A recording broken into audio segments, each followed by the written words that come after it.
स्वागत है आपका मेरे चैनल इम्पोर्टेंट एग्ज़ाम में। तो आज की हमारी वीडियो है सिंधु घाटी सभ्यता। तो आज हम वीडियो में सिंधु घाटी सभ्यता के बारे में पूरा देखेंगे, क्या क्या इम्पोर्टेंट फैक्ट हैं इसमें। इससे पहले हमने प्रागैतिहासिक काल, पुरापाषाण काल, मध्यपाषाण काल और नवपाषाण काल के बारे में पढ़ लिया था। पुरानी वीडियो आप चेक कर सकते हैं और पुरानी वीडियो देंगे, फिर इसको बाद हम ये वाले टॉपिक सिंधु घाटी सभ्यता पढ़ेंगे। तो सिंधु घाटी सभ्यता में कुछ पॉइंट्स हैं, उसको आपको समझना है क्या क्या है। कि जो सिंधु घाटी सभ्यता थी ये पहली शहरी सभ्यता थी और पहली विकसित सभ्यता भी मानी जाती है सिंधु घाटी सभ्यता को, और पहली कांस्य युगीन सभ्यता भी है सिंधु घाटी सभ्यता। तो अगर आपके एग्जाम में पूछ लिया जाए कि पहली कांस्य युगीन सभ्यता कौन सी है, तो आपके पास कई सारे ऑप्शन होंगे, तो उसमें से आपको याद रखना है कि सिंधु घाटी सभ्यता हमारी पहली कांस्य युगीन सभ्यता है। ठीक है, तो विश्व में पुरानी सभ्यताओं में से एक है, जो विश्व में पुरानी सभ्यताओं में से एक है। और भी सभ्यताएं थी, कौन कौन सी? मिस्र की सभ्यता, मेसोपोटामिया की सभ्यता, चीन की सभ्यता और हड़प्पा की सभ्यता। इनके पुराने नाम भी थे, क्या थे? नील नदी की सभ्यता, किसको अब क्या कहने लगे?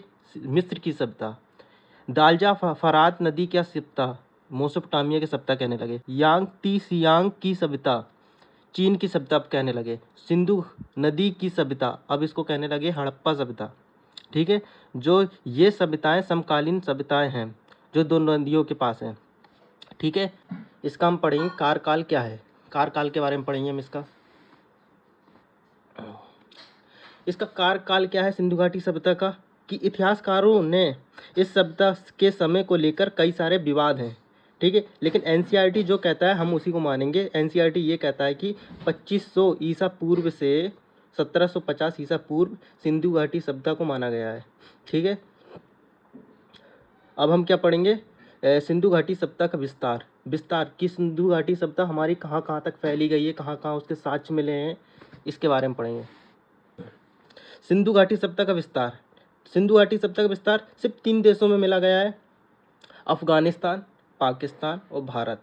अफगानिस्तान में किस जगह मिला गया है? अफगानिस्तान में सोरतघई में मिला गया है। पाकिस्तान में कहाँ कहाँ मिला? अमरी में, हड़प्पा में, मोहनजोदड़ो में, चुदड़ो में, सतकेंडोर में, बालाकोट में। भारत में कहाँ कहाँ मिला है?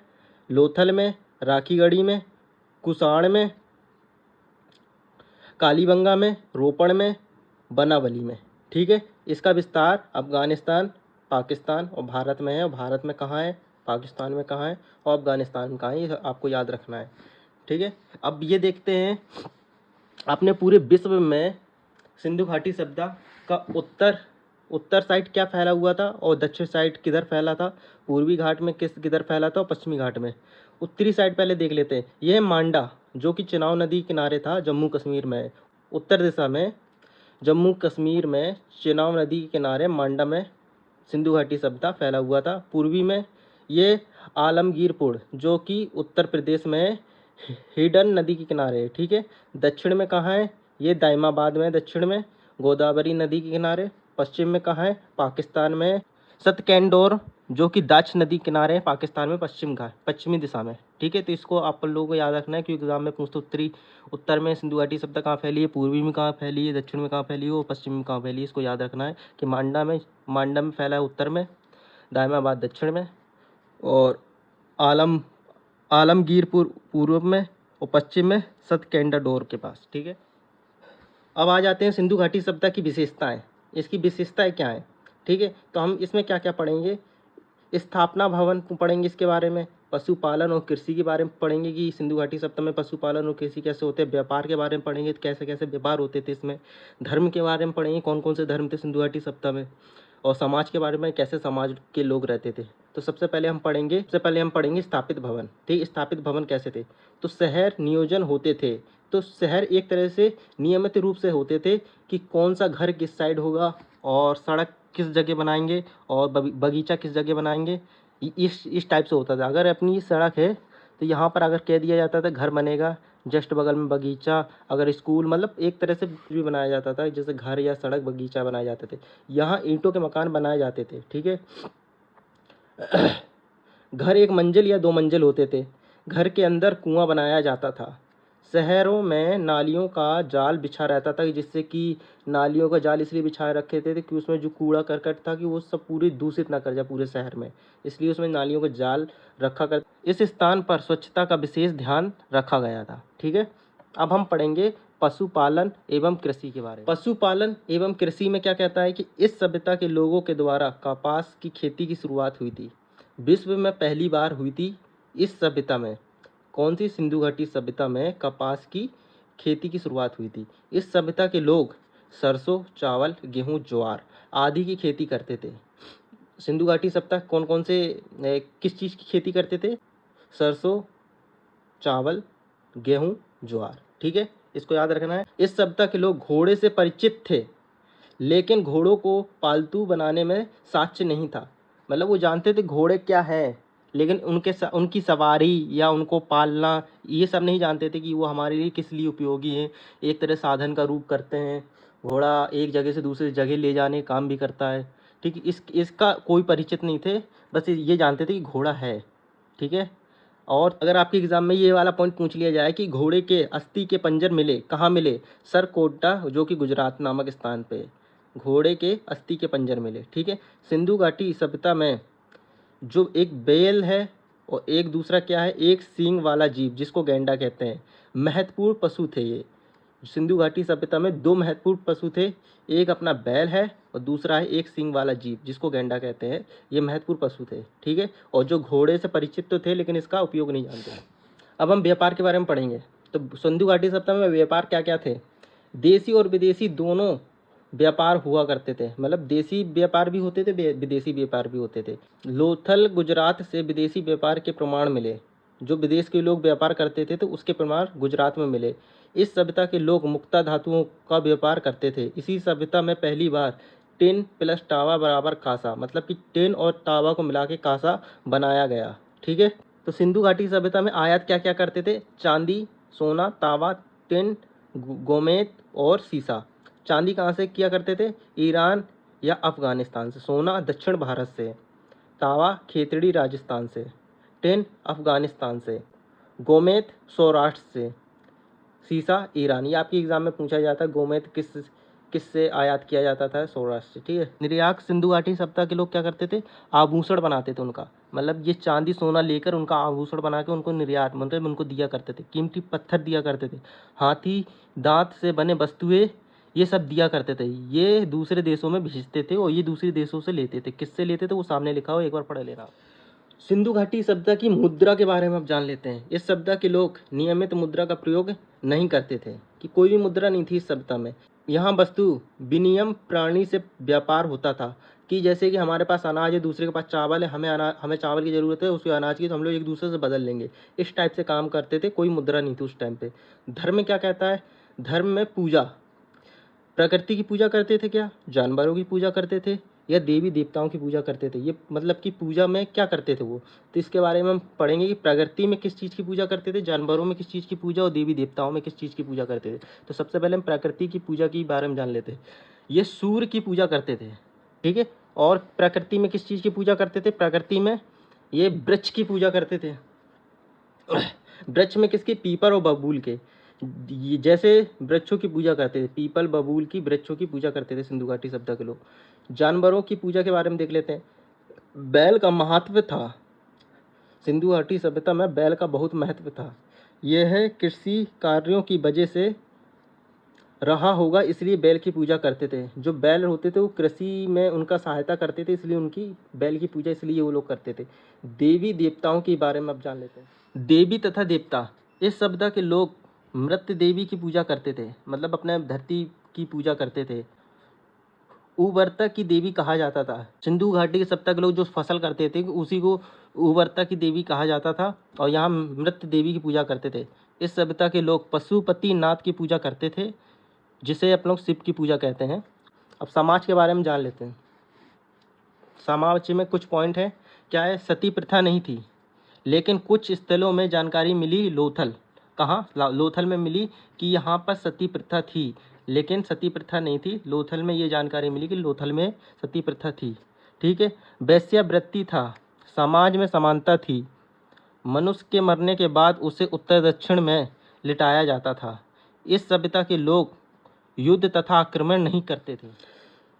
सिंधु घाटी सिंधु सभ्यता के स्थल एवं उनके मिले साक्ष्य। सिंधु घाटी सभ्यता में जो साक्ष्य मिले किधर किधर मिले इसके बारे में जान लेते हैं। हड़प्पा में इस सभ्यता की खोज का पहला स्थल। सभ्यता में सिंधु घाटी सभ्यता में सबसे पहले किस चीज़ को खोजा गया था? हड़प्पा को। इसी के नाम पर हड़प्पा सभ्यता रखा गया। सिंधु घाटी सभ्यता का नाम ही हड़प्पा सभ्यता फिर कह दिया गया है। दया राम साहनी द्वारा, इसको एग्जाम में नोट कर लेना कि दया राम साहनी द्वारा 1921 में खोजा गया। दया राम साहनी ने हड़प्पा सभ्यता 1921 ईस्वी में खोजा था, जहाँ पर उन्हें सिंधु घाटी सभ्यता के साक्ष्य मिले। ठीक है, रावी नदी के किनारे था, वर्तमान में पाकिस्तान में स्थित है। ठीक है, और हड़प्पा से मिले साक्ष्य क्या कहते हैं? नटराज की चित्र मिले थे, श्रमिक आवास मिले थे, मृत देवी के चित्र मिले थे, और R37 समाधि जहां लोगों को दफनाया जाता था इसके साक्ष्य मिले थे, और मछुआरे के चित्र इसके साक्ष्य मिले थे, और अन्नागार अनाज रखने की जगह, अन्नागार किस क्या कहते हैं? अनाज रखने की जगह, इसके साक्ष्य मिले थे। ठीक, नोट में हम लोग पढ़ लेते हैं। नोट में क्या है? ये सभी साक्ष्य हड़प्पा से मिले थे। ठीक है, ये सभी साक्ष्य किससे? हड़प्पा से मिले थे। जितने भी ये साक्ष्य हैं सब हड़प्पा से मिले थे। अगर आपसे एग्जाम में पूछ लिया जाए कि मृत देवी का चित्र कहाँ से मिला, मोहनजोदड़ो, हड़प्पा, ये सब पूछ लिया जाए तो आपको हड़प्पा लगाना है। ठीक है, अब अपन लोग जाते हैं दूसरे सिंधु घाटी सभ्यता से, जहाँ जहाँ साक्ष्य मिले। अपना हड़प्पा कंप्लीट हो गया, अब मोहनजोदड़ो में। मोहनजोदड़ो सिंध का बाग कहा जाता था मोहनजोदड़ो को। मृतकों का टीला किसे कहा जाता है? एग्जाम में पूछते हैं, मोहनजोदड़ो को। ठीक है, हड़प्पा का जुड़वा नगर कहते थे किसको? मोहनजोदड़ो को। सिंध पाकिस्तान में है, जो सिंध है पाकिस्तान में है। सिंधु नदी, सिंधु है ये, सिंधु पाकिस्तान में है, सिंधु नदी के किनारे है ये मोहनजोदड़ो। और रखाल दास बनर्जी, जिसको RD बनर्जी के रूप में जाना जाता है, इन्होंने इसकी खोज की थी 1922 ईस्वी में मोहनजोदड़ो की। ठीक है, इसको याद रखना है। मोहनजोदड़ो से मिले साक्ष्य, इसके साक्ष्य कहाँ कहाँ थे? ठीक है, अब इसको पढ़ लेते हैं। इसके साक्ष्य में क्या क्या मिला? 2 मंजिल घर मिला, सीढ़ी के साक्ष्य मिले, कांसी की नृत्य मूर्ति मिली, और बृहत स्नानाकार मिला, पुरोहित की प्रतिमा मिली। इस सभ्यता के सबसे प्रसिद्ध इमारत थी कौन सी? बृहत की स्नानाकार। ठीक है, इसको याद रखना। अन्नागार सिंधु घाटी सभ्यता की सबसे बड़ी इमारत थी। सिंधु घाटी सभ्यता की सबसे बड़ी इमारत, ये अपना इंपॉर्टेंट में रहेगा कि क्या थी? अन्नागार। सूती वस्त्र का पहला प्रमाण कहाँ मिला? मोहनजोदड़ो मिला, इसको याद रखना है, इंपॉर्टेंट ये भी है। सूती वस्त्र का पहला प्रमाण कहाँ मिला? मोहनजोदड़ो मिला। तो अपन लोगों ने मोहनजोदड़ो खत्म कर लिया, अब आगे चलते हैं। अब हम पढ़ेंगे लोथल के बारे में। भोगवा नदी के किनारे लोथल स्थित था। 1953 ईस्वी में SR राव के द्वारा इसकी खोज की गई थी, 1953 ईस्वी में, और जो कि गुजरात में स्थित था। इसको याद रखना है। ठीक है, लोथल से मिले साक्ष्य। लोथल में कौन कौन से साक्ष्य मिले इसके बारे में पढ़ेंगे। नाव का चित्र मिला था, नाव का मॉडल मिला था, गोदीवाड़ा जहाँ पर नाव खड़ी रहती थी, गोदीवाड़ा उसी को कहते हैं। ठीक है, बंदरगाह मिला था। लाख लोमड़ी की कहानी लोथली में हुई थी।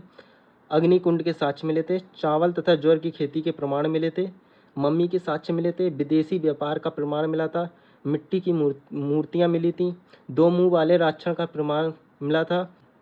बदक और बारहसिंगा जैसे जानवरों का अंकन, मतलब मोहर, बदक और बारहसिंगा जैसे जानवरों के मोहर मिले थे। जैसे थंप करते हैं ना अपन लोग, तो उस टाइप से बदक और बारहसिंगा नामक का थंप मिला था, एक तरह से मोहर मिली थी। कहाँ पर? लोथल में।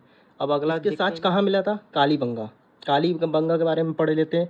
घंगर नदी के किनारे, जो कि राजस्थान में है। अमलानंद घोष द्वारा इसकी खोज की गई थी 1957 ईस्वी में, इसको याद रखना है। ठीक है, कालीबंगा से मिले साक्ष्य, क्या क्या साक्ष्य? सरसों की खेती का प्रमाण मिला, भूकंप का प्रमाण मिला, सर्जरी मिली, जुते हुए खेत का प्रमाण मिला। ये अपना इंपॉर्टेंट है। जुते हुए खेत का प्रमाण कहाँ मिला था? अपन को याद रखना है, कालीबंगा में। ठीक है, अग्नि वेदिका तथा हवन कुंड के साक्ष्य मिले। यहाँ से पुरानी एवं विकसित सभ्यता का प्रमाण मिला।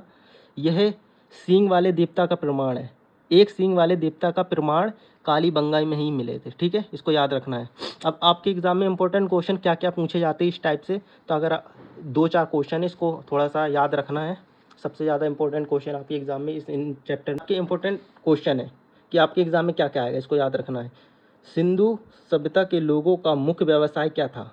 व्यापार तथा वाणिज्य। इसको याद रखना। सिंधु घाटी सभ्यता का मुख्य व्यवसाय क्या था, किससे क्या व्यवसाय करते थे, व्यापार और वाणिज्य, इसको याद रखना है। सिंधु सभ्यता के धर्म किस तरह का था, यज्ञ था, ज्ञान था, दोनों, यज्ञ और ज्ञान दोनों था। सिंधु घाटी सभ्यता के धर्म किस तरह का था, यज्ञ ज्ञान दोनों टाइप के थे। सिंधु सभ्यता के लोगों के द्वारा किस फसल की शुरुआत की गई पहली बार, याद रखना है कपास। ये एग्जाम में पूछते हैं, ये सब एग्जाम में पूछे हुए क्वेश्चन है, कपास। सिंधु घाटी सभ्यता में मुख्य भोजन कौन सा था, चावल तथा गेहूँ, इसको याद रखना है। मुख्य भोजन क्या था, चावल तथा गेहूँ। वेश्यावृत्ति का प्रमाण कहाँ से मिला, मोहनजोदड़ो। अभी अपन लोगों ने पढ़ा है मोहनजोदड़ो में वेश्यावृत्ति के प्रमाण मिले। इस टाइप के क्वेश्चन पूछते हैं। जैसे मैंने अभी पढ़ा है भूकंप का प्रमाण कहाँ मिला, आपको बताना है कालीबंगा में।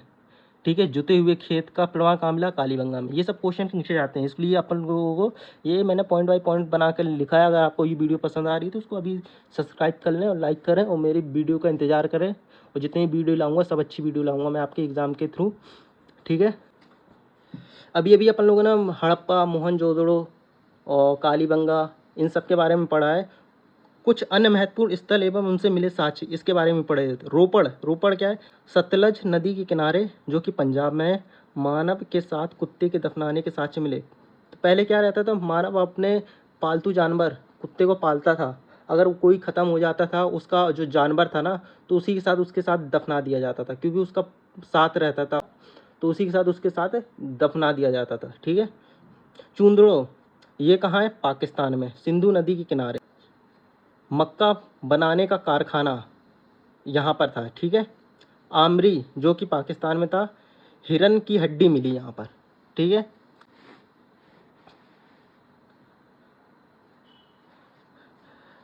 राखीगढ़ी हरियाणा में है, भारत का सबसे बड़ा एक सभ्यता का स्थल है। जो कि राखीगढ़ी है, भारत में है। भारत का सबसे बड़ा एक सभ्यता का स्थल है राखीगढ़ी। इसको एग्ज़ाम के थ्रू याद करके रखना है। और बनावली हरियाणा के में खोजा गया है। हल का प्रमाण मिला इधर से। अगर पूछते हैं आपके हल का प्रमाण कहाँ से मिला है, बनावली से। ठीक है, हिरन की हड्डी कहाँ से मिली है, आमरी से। ठीक है, और भारत का सबसे बड़ा इस सभ्यता का स्थल कौन सा है, राखीगढ़ी। ये आपको याद रखना है। ठीक है, इसी टाइप के क्वेश्चन पूछते हैं। मैंने वही लिखा है, वही आपके एग्ज़ाम या सबके एग्ज़ाम के हिसाब से है। अगर आप एक बार वीडियो देख लेते हो आपको पूरा याद हो जाएगा। एक बार नहीं तो दूसरी बार आपको रिवीजन करने के लिए हो जाएगा। ठीक है, अब क्या है, धोलावीरा कहाँ है, गुजरात में। यहाँ से जल प्रबंधक के साक्ष्य मिले, यहाँ से तालाब मिले। ठीक है, धोलावीरा क्या है, धोला मतलब सफ़ेद, बीरा मतलब कुआं। सफ़ेद कुआं ही को धोलावीरा कहा जाता था, जो कि गुजरात में है। ठीक है, अब इसके बाद हम क्या पढ़ेंगे, इसके बाद हम पढ़ेंगे सिंधु घाटी सभ्यता का जो पतन, सिंधु सभ्यता का पतन था वो कैसे समाप्त हो गया। ठीक है, पुरानी मान्यता, पहले के लोग क्या कहते थे, इस सभ्यता का पतन आर्यों के आक्रमण के द्वारा किया गया, लेकिन इतिहासकारों ने बाद में इसे नकार दिया। पहले क्या कह दिया था कि आर्य जो आए थे अपने यहाँ भारत, तो इन्होंने सिंधु घाटी सभ्यता का पतन मतलब सिंधु घाटी सभ्यता ख़त्म कर दी, लेकिन बाद में इतिहासकारों ने इसको मना कर दिया। क्यों मना कर दिया, वर्तमान में अब क्या मानते हैं कि जलवायु परिवर्तन इस सभ्यता का ख़त्म होने का महत्वपूर्ण कारण है। जैसे कि बाढ़ आना, भूकंप आना और भूमि का उर्वरा शक्ति। ठीक है, बाढ़ आना, भूकंप आना, भूमि का उर्वरा शक्ति, तो ये इसका कारण है सिंधु घाटी सभ्यता का ख़त्म होना। और पुराने के लोग कहते हैं कि आर्यों ने आक्रमण किए थे इसलिए ख़त्म हो गए थे, तो बाद में इसको नकार दिया गया है। अब क्या मानते हैं, अब ये मानते हैं कि बाढ़ भूकंप के कारण सिंधु घाटी सभ्यता का पतन हुआ है। ठीक है, इसके बाद अपना वैदिक काल है। वैदिक काल के बारे में पूरी डिटेल अगली वीडियो में आपको मिल जाएगी। समझ में आई हो तो इसको अभी सब्सक्राइब कर लें जल्दी से, और इस वीडियो को लाइक करें और जल्दी से जल्दी अपने दोस्तों को शेयर कर दें। जो लोग तैयारी कर रहे हैं, आपके भाई बंधु बहन कोई भी तैयारी दोस्त वगैरह कर रहा हो, उसको शेयर करें। जैसे कि पूरे पॉइंट हैं कि बुक में ऐसे पॉइंट्स नहीं मिलेंगे, इसलिए जल्दी से इसको सब्सक्राइब करें और लाइक करें, और अगली वीडियो के लिए थोड़ा बहुत इंतज़ार करें। जल्दी से अगले 1 या 2 दिन में वैदिक काल के बारे में पूरा लिखवा दूँगा, पूरा समझा दूँगा। ठीक है, इम्पोर्टेंट एग्ज़ाम को जल्दी से जाके सब्सक्राइब कर लें। Thank you.